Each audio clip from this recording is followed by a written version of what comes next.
A comprehensive solution to the problem includes just eventually removing all the military from the mines or demilitarizing the mines.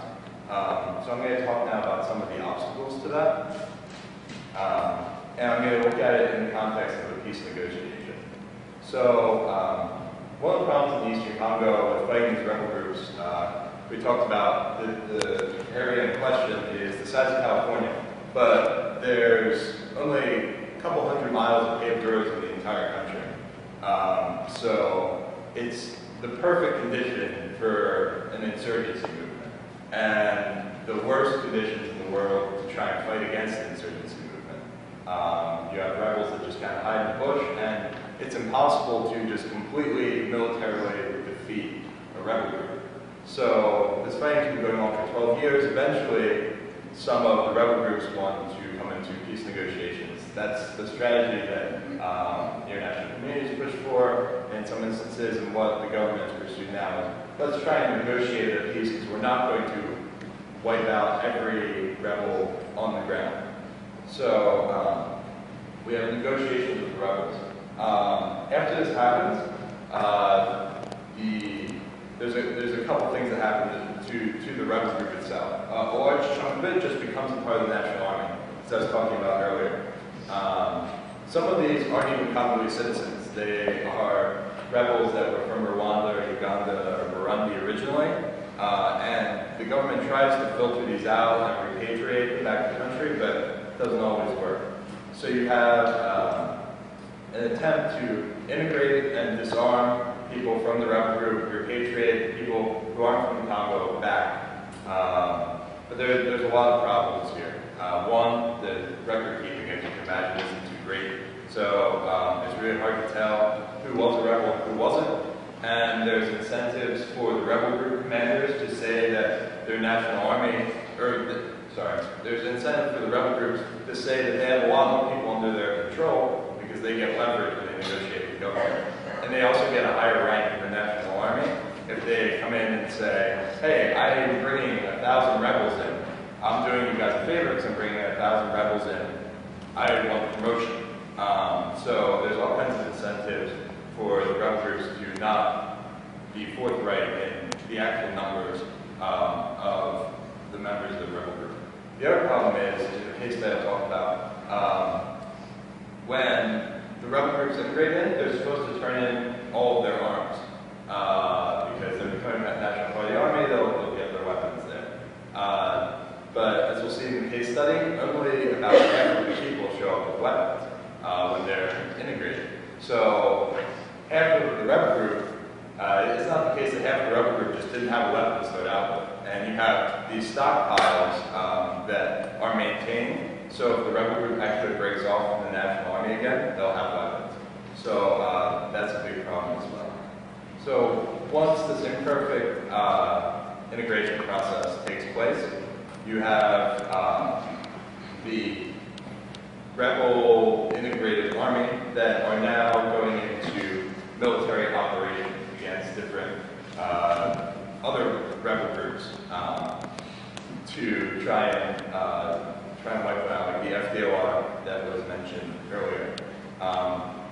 The problem is these former rebels are now commanding some of these military units, and as part of the peace negotiation, which all happens under the table, you have an implicit guarantee that the former rebels, in turn for becoming a part of the army, get access to the mineral areas. So they're now part of the National Army, but they're the part of the National Army that's in the mining region. And as a part of this, there's conflict, there's that whole chart of things that David was talking about, all the different ways that people who control the mines can extract income, often which is accompanied by violence. And there's inevitable backlash from the community, from when the UN does its investigations and says, hey, these people are committing crimes against humanity pretty much, we should do something about this. We just negotiated a peace deal with them, we should expect better. So there's backlash from rebel groups, and the rebel say, hey, we were just put in this area. We are part of the National Army now. you should not be moving us. So there's kind of this inherent tension now where they were former rebels, they're now part of the National Army, but you have the exact same problem as before. And this can lead to a couple of different outcomes where when this kind of tension happens. There could be a renegotiation with the rebels. The rebel group could just break off if they were forced out of the different mines, or we could just go back up to step 3 here, where they just continue to control the mine, and this tension exists. So I want to just kind of go through this same process with a quick case study, and then we'll take questions. The CNDP, which David mentioned earlier, is a rebel group that has strong ties to the Rwandan government and the Rwandan senior military. And in the last couple of years, there was an unprecedented political agreement between Kabila in DRC and Kagame in Rwanda to take care of the CNDP problem and focus on the FDLR, who are led by the former genocidaires from the Rwandan genocide. So in 2009, there's the Goma Agreement, which is the process which is the formal document that integrates the CNDP into the National Army.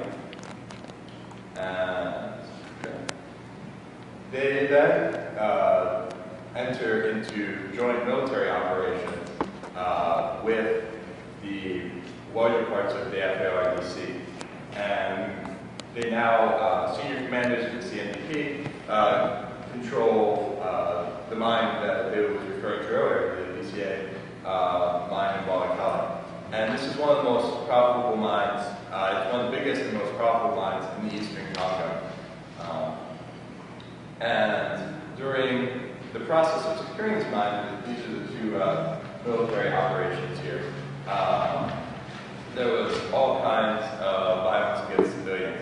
In fact, a lot of commentators have said that these two operations were just total failures because the price that was extracted from the civilian population didn't really meet the equivalent outcome of beating back the FDLR a little bit. So now there's been complaints about these rebel/military units that are controlling these areas, and so there was talk about just moving them out. We're just going to take the former CNDP and relocate them around the country, which didn't go over too well with the former CNDP. So now you are in this, if you're the Congolese government, you're in this kind of catch-22. Do you move them away and try and demilitarize the area and risk them breaking off because they still have their same parallel command structure, they still have stashes of weapons that they can just go back and fighting, or do you just let them be? So we don't really know where this is going to go yet. But this isn't just a problem that's limited to the CNDP. This is just a snapshot to show how complex the political situation is on the ground. I'm just going to go through a couple ones here. And I want to show that even if there is a political will on the part of the national government to just say, hey, we want to demilitarize the mining sector, it's not going to be that easy. These are just some of the takeaway points. And I just wanted to talk about just kind of how cyclical the problem is and why it's why kind of this series of events is self-perpetuating. So with that, I think I will end, and David and I will take questions.